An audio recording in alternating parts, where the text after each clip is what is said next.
오늘 하나님께서 우리에게 주시는 하나님 말씀은 고린도후서 12장 1절에서 6절 말씀이 되겠습니다. 다 같이 일어서셔서 오늘 1절에서부터 6절 말씀을 우리가 한 목소리로 읽도록 하겠습니다. 무익하나마 내가 부득불 자랑하노니 주의 환상과 계시를 말하리라. 내가 그리스도 안에 있는 한 사람을 아노니 14년 전에 그가 셋째 하늘에 이끌려간 자라. 그가 몸 안에 있었는지 몸 밖에 있었는지 나는 모르거니와 하나님은 아시느니라. 내가 이런 사람을 아노니 그가 몸 안에 있었는지 몸 밖에 있었는지 나는 모르거니와 하나님은 아시느니라. 그가 낙원으로 이끌려가서 말할 수 없는 말을 들었으니 사람이 가히 이르지 못할 말이로다. 내가 이런 사람을 위하여 자랑하겠으나 나를 위하여는 약한 것들 외에 자랑치 아니하리라. 내가 만일 자랑하고자 하여도 어리석은 자가 되지 아니할 것은 내가 참말을 함이라. 그러나 누가 나를 보는 바와 내게 듣는 바에 지나치게 생각할까 두려워하여 그만두노라. 아멘. 여러분 혹시 주변에서 교회 다니고 예수 믿는 사람들이 나 성령 받았어, 천국에 가봤어, 나 예수님도 만났거든, 예수님이 나한테 이런 말씀했어, 나 정말 그런 아주 영적인 신비한 경험을 했어, 혹시 이런 이야기 하시는 분들 많이 들었죠? 그런 분들의 그 표정이나 말하는 투를 보면은 나는 이런 정도의 영적인 체험과 경험을 한 사람이야. 너는 해봤어? 그럼 넌 그런 것도 없다면 당신은 성도가 아니야. 교회만 왔다 갔다 하는 사람이지 성도가 아니야. 이렇게 비판하고 그렇게 생각하는 사람들이 있습니다. 그런 분들이. 아니 그런 분들뿐만 아니라 그걸 경험 못하고 방언도 못 해봤다. 천국에도 가보지 못하고 예수님도 못 만나봤다. 그래서 나는 그냥 별 볼 일 없는 그리스도인이다. 이렇게 생각하는 혹시 여러분들 아니세요? 혹시 그렇게 생각하는 분이 있으면 오늘 말씀에 귀를 기울여 주세요. 왜냐하면 바울이 살던 시대에도 고린도 교회에 이 거짓 가짜 사도들이 들어왔어요. 그들이 하는 말이 뭐냐면 자신들은 진짜 사도고 바울은 형편없는 벌벌 일 없는 그런 사도라고 비판을 하는 거예요. 그 비판하는 내용 중에 하나가 뭐냐면 우리는 이렇게 황홀한 신적 이런 경험을 했고 그래서 우리는 이렇게 놀라운 영적인 지도자인데 바울은 그런 게 없다는 거예요. 바울은 그런 경험이 없어서 제대로 그리스도의 사도라고 할 수 없다는 거예요. 왜냐? 자신들은 황홀한 경험을 자랑하고 말을 하는데 이 바울은 한 번도 그런 얘기를 하질 않아요. 그런 말을 안 하니까 성도들이 모르잖아요. 고린도 교인들이. 그러니까 지금 거짓 사도들이 진짜 같이 보이고 바울은 정말 아무것도 아닌 건가? 방언을 못하니까 이 사람은 교인이 아닌 것 같고 방언하니까 이 사람 뭔가 대단한 게 정말 교인같이 되는 건가? 이런 문제들이 오늘날 현실에도 바울 시대에도 바울에게 그런 게 있었다는 거예요. 자, 그들이 그렇게 얘기해서 바울과 고린도 교인들을 갖다가 이래 이간질을 시켜요. 그 전까지는 고린도 교인들은 바울이 정말 하나님의 우리 주님의 최고의 제자고 사도로 받아들였어요. 왜냐하면 이 바울이 그들에게 가서 전한 게 예수 그리스도고 십자가였거든요. 정말 복음을 전했거든요. 그러니까 그들은 최고의 복음을 듣고 정말 우리 바울 사도는 주님께서 쓰시는 귀한 종이다 이렇게 생각을 했는데 이 가짜가 들어와서 그거 아니야 진짜. 바울은 지금 잘못됐어. 그 사람 방언하는 거 봤어요? 못 봤어요? 그 사람 혹시 천국에 갔다고 하는 얘기 들은 적 있어요? 없어요? 아니잖아요.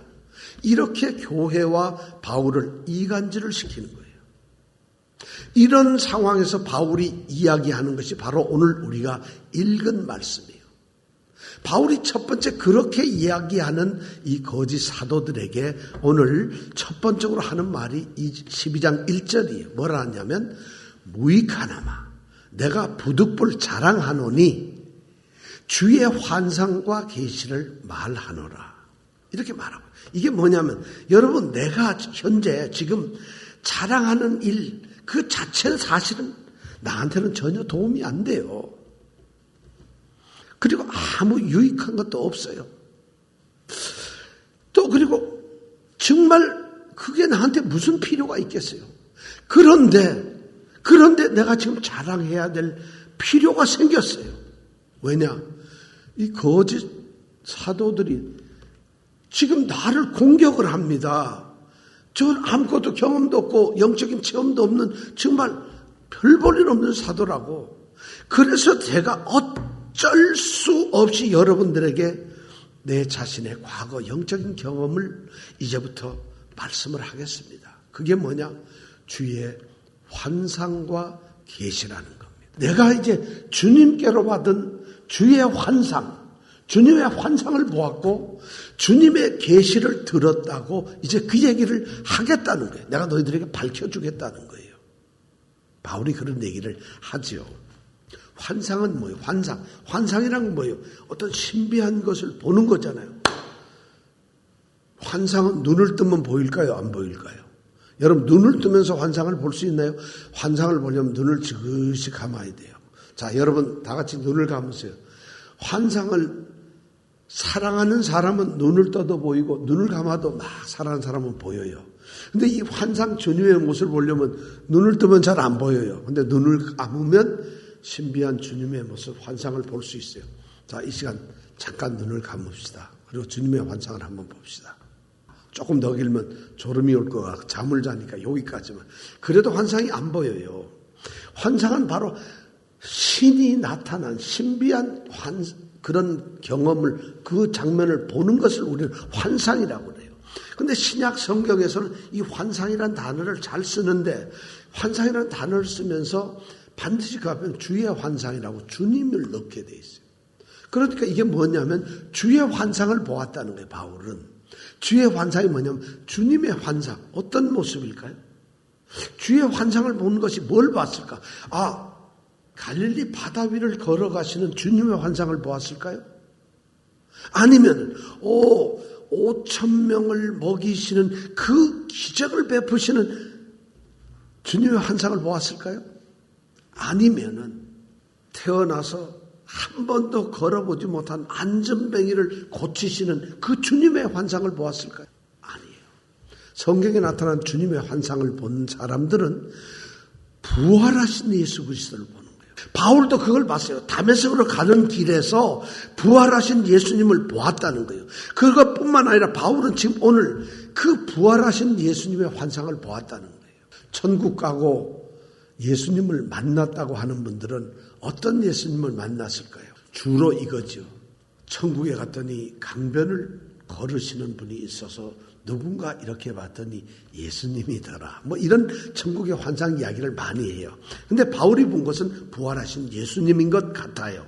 그 다음에 계시가 나요. 환상은 그런 거고 계시는 뭐냐면은 계시. 이 단어를 여러분들이 잘 기억해 주세요. 우리가 성경 말씀이 계시고 우리가 하나님을 믿고 예수를 믿는 이 모든 것이 계시에 의해서 되는 거거든요. 계시는 무슨 말이냐면 어떤 곳에 뚜껑을 덮어 놓았는데 뚜껑을 열어가지고 안에 것을 드러내 보이는 것, 이것을 계시라고 그럽니다. 성경에서 계시라고 하는 말은 이런 거예요.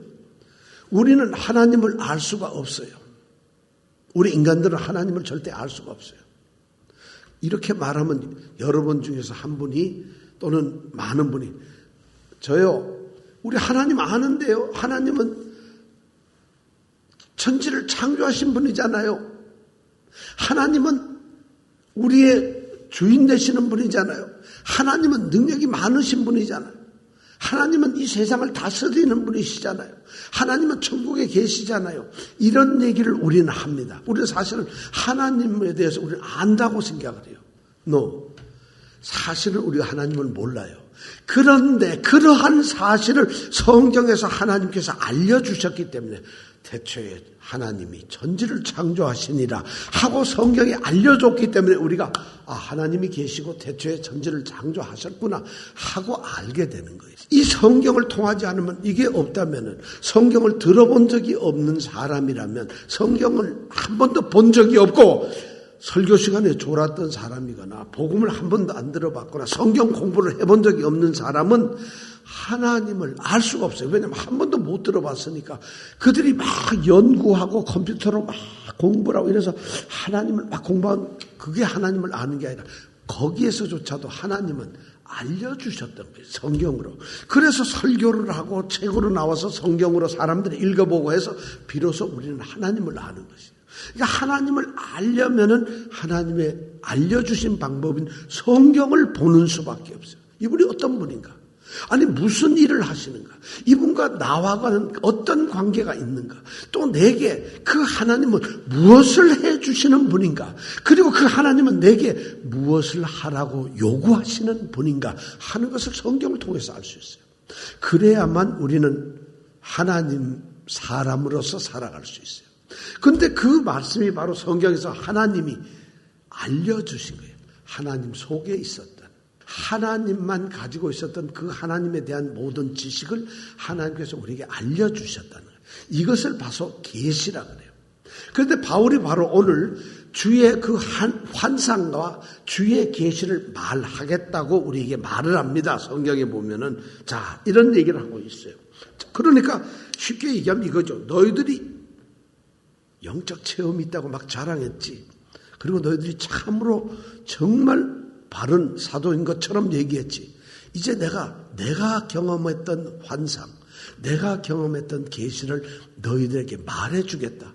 판단해봐라. 이런 말씀을 1절에 하고 있는 거예요. 그리고 2절부터 4절까지는 바울이 경험한 주의 환상이 무엇인지, 주의 계시가 무엇인지를 우리에게 말해주고 있어요. 자, 저와 같이 바울이 경험한 주의 환상, 바울이 들어본 주의 계시를 한번 우리가 알아보자고요. 오늘 성경 말씀에서 그걸 우리에게 이야기를 해주고 있어요. 바울이 자기가 경험한 것을 어떤 훌륭한 집사님이 나 예수님 만나서 하고 얘기하는 간증집회하는 것처럼 오늘 바울은 자신이 경험한 주의 환상, 자신이 경험한 주의 계시를 우리에게 들려주고 있어요. 2절부터 4절 사이에 설명을 하고 있어요. 뭘까요? 바울이 본 환상이. 2절에 보니까 이렇게 돼 있어요. 셋째 하늘에 이끌려 갔다는 것이요. 셋째 하늘에. 어디요? 몇 번째? 하늘은 첫째도 있고 둘째도 있고 셋째도 있는 건가? 아니면 바로 셋째인가? 엘리베이터 타고 올라가나? 자, 셋째 하늘에 이끌려간 자라고 얘기를 하고 있어요. 2절에 보니까 그렇게 돼 있어요. 4절에 보면 뭐라고 돼 있냐면 낙원으로 이끌려간 자라고 돼 있어요. 셋째 하늘에 이끌려간 자, 낙원으로 이끌려간 자. 그럼 셋째 하늘이 뭔지, 낙원이 뭔지를 알아야죠. 그래야지 우리가 그 환상이나 계시를 알 수가 있잖아요. 우리는 한마디로 딱 얘기하면 셋째 하늘과 낙원은 천국을 말하고 하나님이 계시는 곳을 말하겠죠. 그죠? 그렇게 다 하는데, 그런데 그러면 천국이라고 쓰지. 하나님 계시는 곳이라고 쓰면 되지. 그냥 좀 그러면 쉽게 알 수 있는데 왜 셋째 하늘이라고 얘기를 했을까? 왜 하늘이라고 얘기했을까? 셋째 하늘은 이 유대인들에게는 또 그 당시의 사람들에게는 하늘은 말이죠. 하나라고 생각하지 않고 복수로 생각했어요. 성경도 하늘은 하나가 아닙니다. 여러분, 하늘이 하나라고 이렇게 얘기하면 성경적이지 않아요. 하늘은 여러 개가 있어요. 창세기 1장 1절에 보면은 처음이에요. 태초에 하나님이 천지를 창조하시니라. 이렇게 돼 있어요. 하나님이 천지를 창조하시니라. 우리나라 말은 그렇게 되어 있는데 영어로 보면은 in the beginning God created. 그 다음에 나오는 말이면 heavens and earth 이렇게 돼 있어요. 하늘들과 땅을 창조하셨다.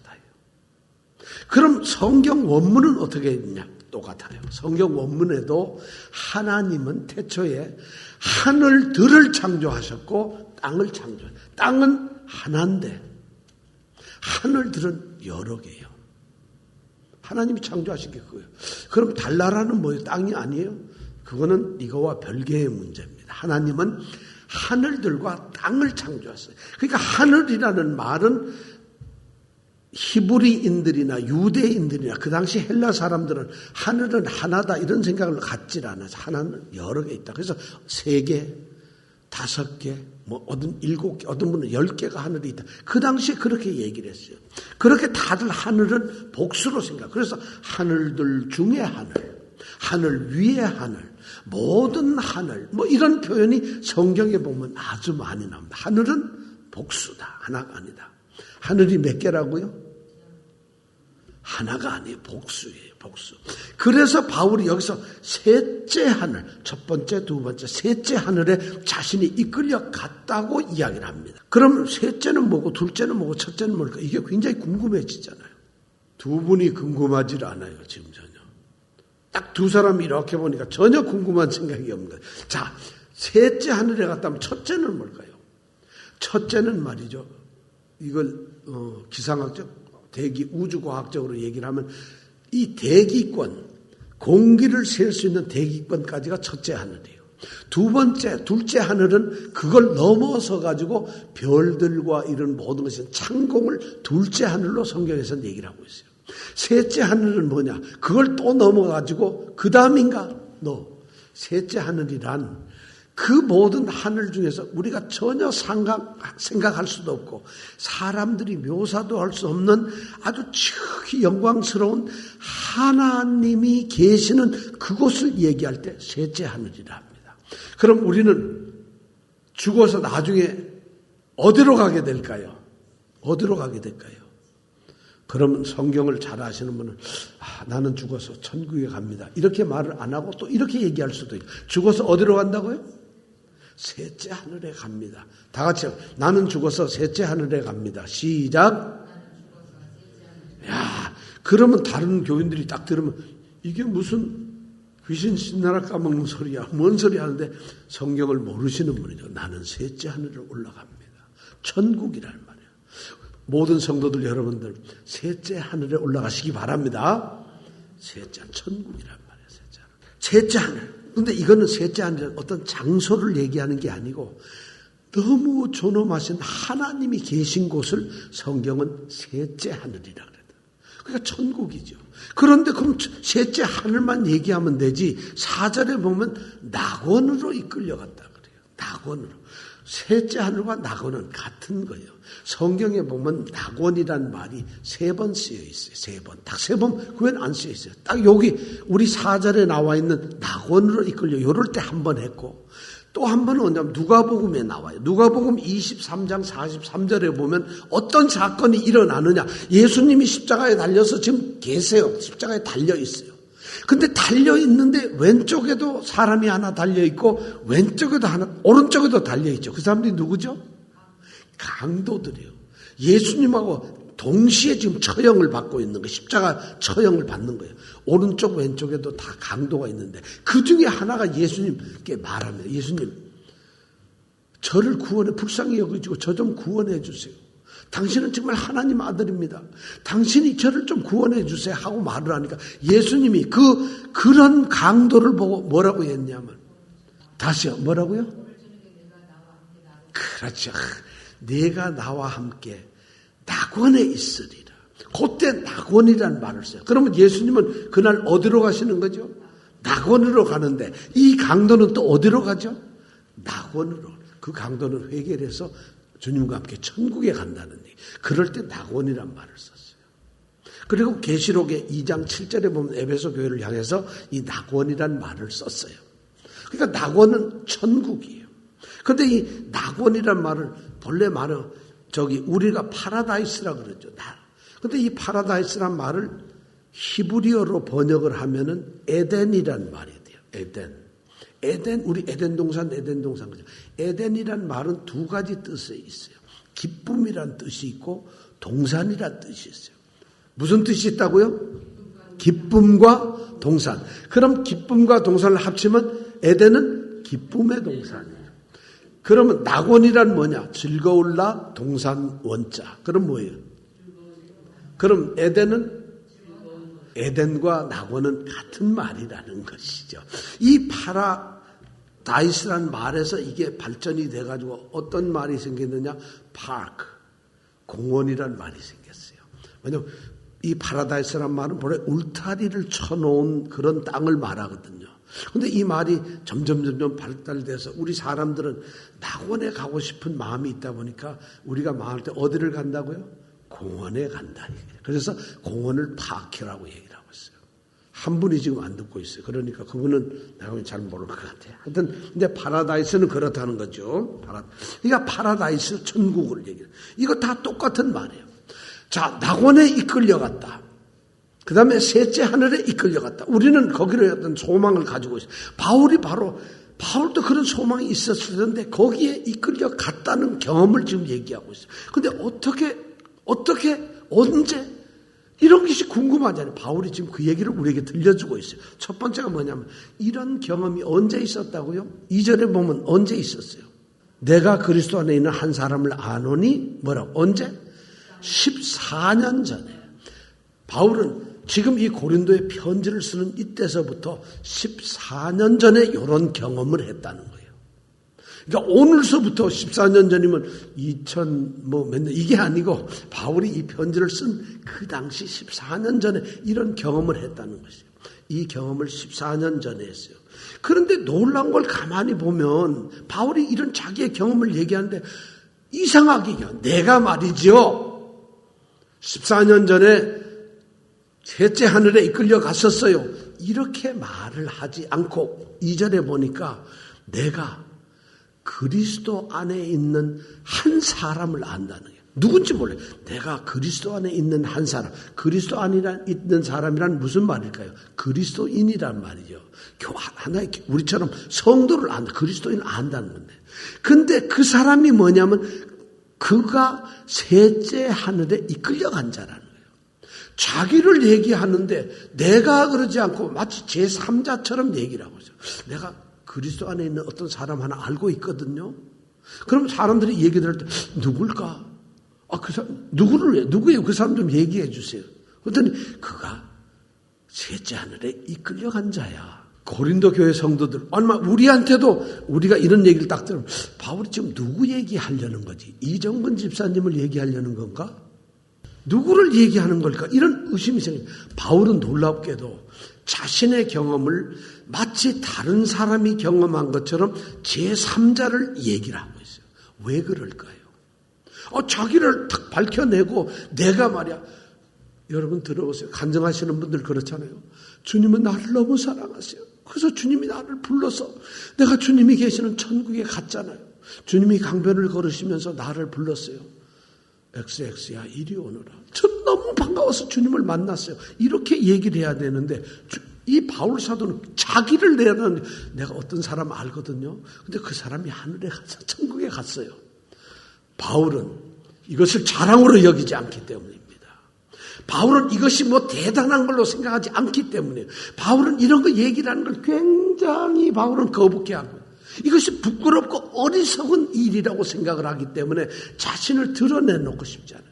그리고 그런 경험을 겸손하게 생각하기 때문에 바울은 이렇게 얘기하고 있다는 거예요. 예수님 만나신 분들 꼭 이 말씀 읽어보세요. 자, 이렇게 얘기를 합니다. 그 다음에 세 번째 보니까 제3자로 얘기하는데 그 다음 말은 더 엄청해요. 자기 경험이죠. 여기 자 2절에 보면 가로 안에 있는 글씨가 있어요. 2절 가로 안에 우리 같이 읽어볼까요? 시작. 그가 몸 안에 있었는지 몸 밖에 있었는지 나는 모르거니와 하나님은 아시나이다. 3절 다시 가로 시작. 그가 몸 안에 있었는지 몸 밖에 있었는지 나는 모르거니와 하나님은 아시느니라. 자기의 경험인데 자기의 이 경험이 어떤 상태에서 어떻게 이루어졌는지 이 사람은 분명하게 얘기를 하질 않아요. 왜 그럴까요? 분명하지 않기 때문이에요. 자기가 틀림없이 제 셋째 하늘에 올라갔는데 그게 정확하질 않아요.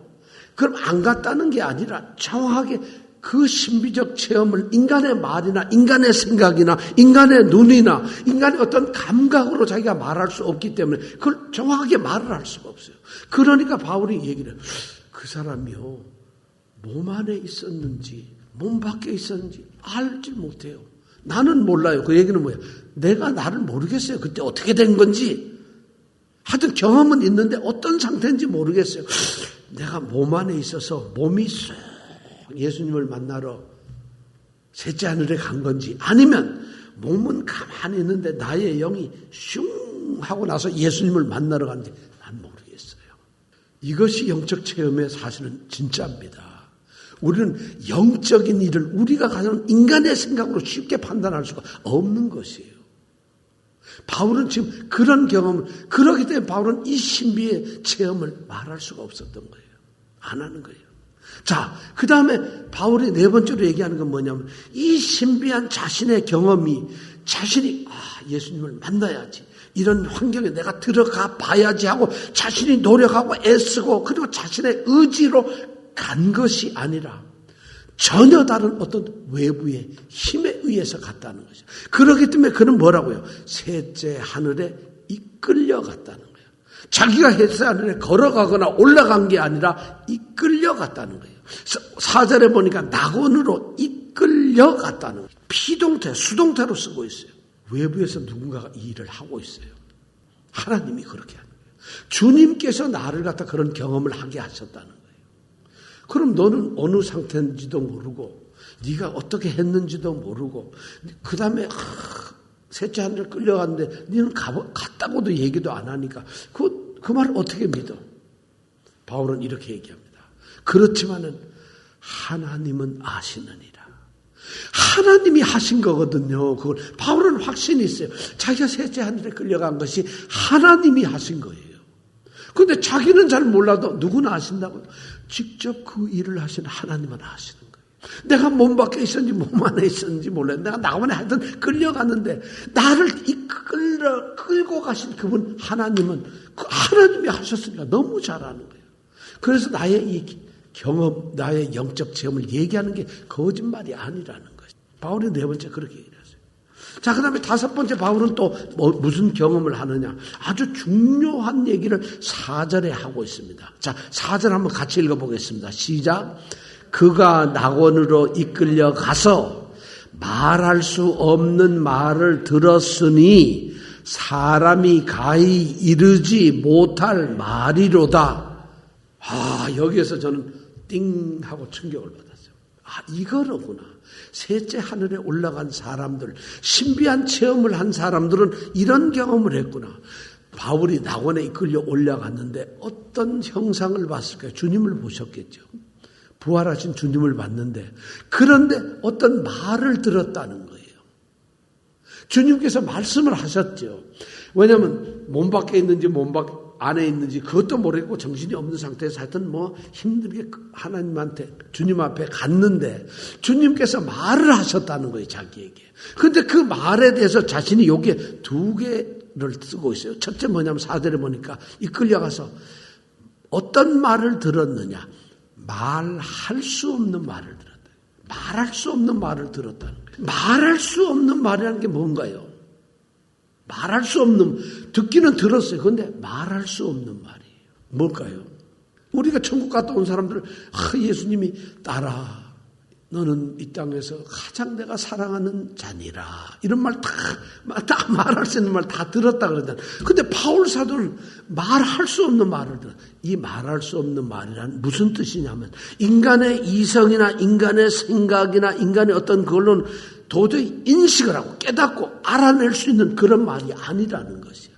전혀 우리 사람으로서는 사람의 상식이나 지식으로는 알아들을 수 없는 말을 자신을 들었다는 거예요. 그럼 그 말 들은 것을 여러분 무슨 말인지 알까요? 모를까요? 모르지요. 인간이 무슨 말인지를 알 수 없는 하나님의 말을 신적인 신이 하는 언어를 들었다는 얘기거든요. 그건 못 듣죠. 그러면서 그 다음에 뭐라 하냐고 얘기하느냐 하면 그 다음에 뭐냐면 말할 수 없는 말을 들었으니 사람이 가히 이르지 못할 말이라. 사람이 가히 이르지 못할 말이다. 이 말은 뭐냐면 사람에게 말할 수 있도록 허락이 되지 않았다. 사람이 말을 해서는 안 되는 말을 들었다는 거예요. 알지도 못하는데 어떻게 말해요? 그런데 하나님께서는, 주님께서는 말해서는 안 된다. 허락을 안 하는 거예요. 말을 못하게 하시는 거예요. 그럼 바울이 쉽게 해서 이 말을 하는 건 자기가 셋째 하늘에 끌려가서 했던 경험, 들었던 말을 한마디로 요약하면 이거예요. 내가 인간의 언어로 표현할 수도 없고 무슨 말인지도 몰라. 그런데 주님께서 내게 그걸 말도 못하게 하셨어. 꺼내지도 못하게 했어. 이것이 바울이 경험한 셋째 하늘의 경험이에요. 요새 우리 셋째 하늘을 경험하셨다고 하는 분들하고 너무 차이 있어요. 그분들은 마치 비디오 보듯이 드라마 보듯이 막 술술술 얘기를 해줘요. 그 우리가 얘기 들으면 아, 천국이 그렇구나. 주여, 그런 천국이 어디 있는지 난 모르겠어요. 그런 천국이 왜 우리가 천국이라는 것을 우리의 영이 나중에 가서 영이신 하나님과 살아가는 그 천국이 어떻게 사람들이 생각하는 강과하는 이런 걸 표현을 계시록에는 그 요한이 보았던 사도 요한이 보았던 계시 자체가 사람의 언어로 표현할 수 없다고 바울은 사도 요한은 사도 요한계시록 1장에 그렇게 얘기를 해요. 내가 이걸 형언할 수가 없다. 사람의 언어로 말을 할 수 없는 거예요. 그런데 2000년이 지난 오늘날의 우리 성도들이나 영적 체험자들은 사도 요한보다 더 영적인 말을 잘 이해하고 그 더 얘기를 하고 있다는 거예요. 이것이 좀 아이러니해요. 하여튼 바울은 지금 얘기를 합니다. 내가 경험했던 셋째 하늘의 경험, 낙원의 경험은 인간이 이해할 수 없는 말을 하시는데 그것조차도 절대 말해서는 안 된다고 나에게 말씀하셨다는 거예요. 바울은 이런 경험을 했어요. 그러면서 이걸 자랑을 하고 있어요. 엄청난 경험이에요. 아마 그 당시에 이 가짜들 거짓 사도들은 자랑할 때 막 좀 뭔가 자랑했을 거예요. 내가 방언을 하는데 3개 방언을 하고 있어요.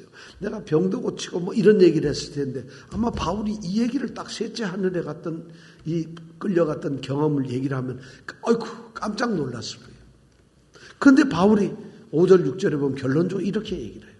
자기 자신을 갖다 5절에 보면 2개로 표현하고 있어요. 5절 보니까 내가, 이건 바울이죠.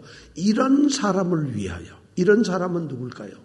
그리스도 안에 있는 한 사람으로서 셋째 하늘에 이끌려간 사람이에요. 이런 사람이 누굴까요? 자기 바울이죠. 근데 바울이 이런 사람이라고 표현하고 있어요. 그런데 5절에 보니까 내가 이런 사람을 위하여 자랑하겠으나 그 다음엔 뭐를 해요? 이런 사람을 위하지 않고 나를 위하여는 약한 것들 외에 자랑치 아니하리라. 바울이 이렇게 얘기를 하고 있어요. 이런 사람을 위하여, 나를 위하여. 이런 사람과 나를 위하여 나는 바울을 얘기하고 있어요. 똑같은 사람인데 바울은 그렇게 얘기하고 있어요. 그럼 5절에서 바울이 하고 싶은 얘기가 뭘까요? 바울이 5절에서 지금 하고 싶은 얘기는 이 말입니다. 바울이 왜 이런 사람, 이런 경험을 한 사람을 내가 자랑을 하고 있어요. 그렇지만 나는 그런 거 자랑할 수가 없어요. 이런 약한 걸 자랑하고 싶어요. 지금 하는 이 이야기의 참뜻이 뭐냐면 이거예요. 나는 이렇게 바울이 지금 고린도 교회를 향해서 또 오늘 이 자리에는 우리를 향해서 이렇게 얘기를 하고 있어요. 나는 여러분이 과거의 내 모습이 아니라 현재의 내 모습을 바라보기 원합니다. 여러분이 보아야 할 사람 바울은 이전에 놀라운 환상과 계시를 경험했던 그 사람이 아니라 현재 지금 여러분이 보고 있는 온갖 고난과 연약함을 지니고 있는 나 바울을 봐야 돼. 바울이 그걸 보라고 하는 거예요. 환상, 이거가 사도가 되는 어떤 증표가 아니라는 것이에요. 계시 이런 걸 가지고 능력을 갖는 거, 그것이 사도라고 증거하고 그것이 사도라고 주님께서 말씀하시는 것이 아니라 바울이 생각하는 사도의 표는 약함이에요.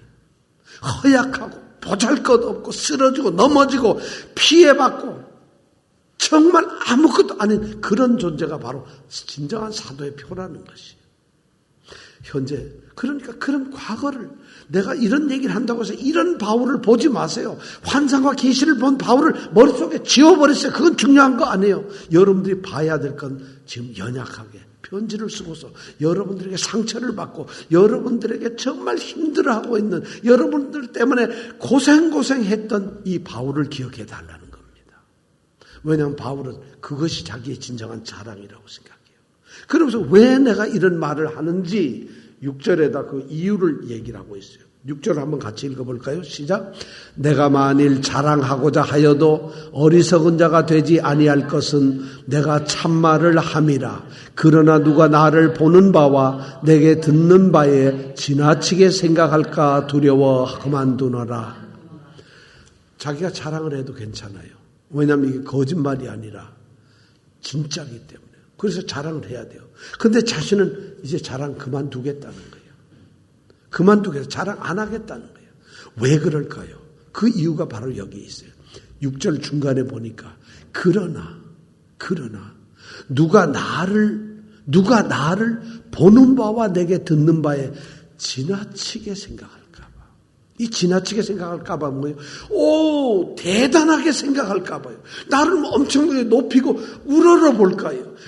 셋째 하늘에 갔다 오신 분, 낙원에 갔다 오신 분, 신비한 경험을 하고 능력하고 영적으로 완전히 주님의 그런 경험을 하신 분, 이렇게 해서 대단하게 자신을 볼까봐, 자신을 높일까봐, 그것 때문에 우러러 볼까봐, 이제 얘기를 안 하겠다는 거예요. 가짜들하고 얼마나 차이 나요?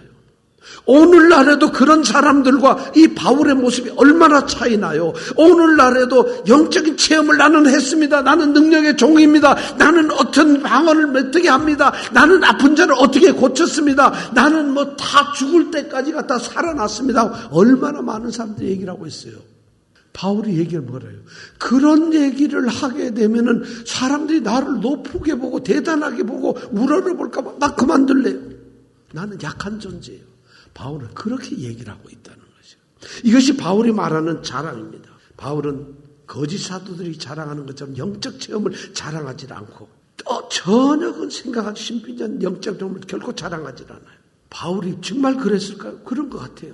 왜냐하면 14년 전에 경험했는데 14년 동안 한 번도 그 얘기를 한 적이 없어요.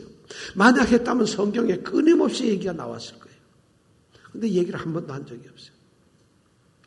바울은 더군다나 그런 경험을 얼마나 주저주저 했는지 자신의 경험이 아닌 다른 사람의 경험처럼 이렇게 얘기를 한다는 거예요. 바울은 그것을 자랑으로 여기질 않아요. 바울에게 있어서 가장 중요했던 건 뭐냐면 이 자랑을 하는 그 행위, 자랑의 내용이 아니라 이 자랑을 왜 하는가는 자랑의 목적이 그에게는 더 중요해요. 내가 이 자랑을 해야 함으로써 내가 높여지는가, 내 안에 있는 그리스도가 높여지는가, 이게 바울의 목적이에요. 자랑하는 자기가 아니라 자랑을 하는 목적이 다른 데 있다는 것이. 그에게는 영적인 체험이 아니라 교회를 세우고 성도들이 온전케 세워지는 그게 더 중요한 거예요.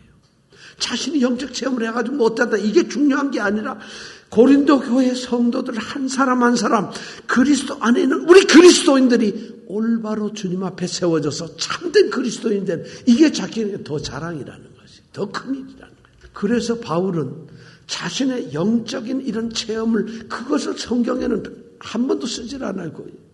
근데 바울이 정작 쓰는 건 뭐냐면 자신이 그리스도 앞에서 회심을 하고 죄인이라고 고백을 하고 예수님께서 자기를 건져내신 이것만 끊임없이 성경에 보면 얘기해요. 예수님이 나를 불쌍히 여기셔서 부활하신 주님이 내게 나타나서 네가 왜 나를 핍박하느냐. 내가 그때 꼬꾸라졌어요. 주님께서 나 같은 죄인 중에 괴수고 정말 나는 구원받을 수 없는 예수를 핍박하는 자고 예수를 믿는 자들을 잡아려 죽이려고 했던 그런 자인데 그 사람을 예수님께서는 사랑을 하셨어요. 자신의 그 과거의 회심과 자신이 다시 예수를 믿게 된 그 은혜, 이것만을 바울은 끝없이 자랑하는 거예요. 왜냐? 바울이 갖는 이 사도의 권위는 신비한 영적 체험이 아니라 자신의 연약함에서 나오기 때문입니다.